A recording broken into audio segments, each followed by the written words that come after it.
Prime Minister Narendra Modi today attended the award ceremony of the Indian Council of Agricultural Research, which had celebrated its 86th Foundation Day just a few days back.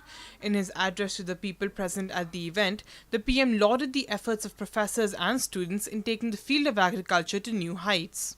ऐसा नहीं कि हमारे students ने कोई research काम नहीं किए, PhD प्राप्त नहीं की, उसके ऐसे लिखे हुए नहीं है रिसर्च। क्या हम तय कर सकते हैं विद इन 4 या 5 इयर्स सभी यूनिवर्सिटीज में अब तक एग्रीकल्चर में जितने भी रिसर्च हुए हैं, चाहे पीएचडी हुआ हो या रिसर्च पेपर लिखे गए हो, उन सबको डिजिटल करके कंपाइल कर सकते हैं। पूरे हिंदुस्तान में हमारे इस नौजवानों ने क्या रिसर्च किया है। अगर मान लीजिए किसी ने गेहूं पर रिसर्च किया है, देश की 25 यूनिवर्सिटी में 200 के करीब छात्रों ने पिछले 50 साल में रिसर्च किया होगा।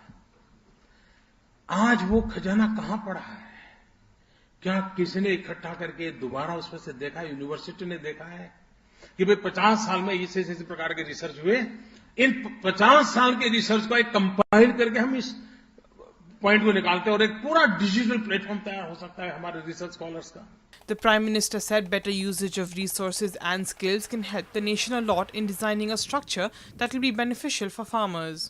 अगर जब तक हम सामान्य मानवीय की आवश्यकता और राष्ट्र की आवश्यकताओं के अनुसंधान में हमारी डिजाइन स्ट्रेटेजी वर्कआउट नहीं करते और उसके अनुसार रिसोर्स मोबिलाइज नहीं करते और उसके अनुसार ह्यूमन रिसोर्स को डेवलप करने का कोशिश नहीं करते, तो हम जो चाहिए वैसा परिणाम प्राप्त नहीं कर सकते। और इसलिए मैं आज इस प्रकार के प्रमुख लोग यहां बैठे हैं,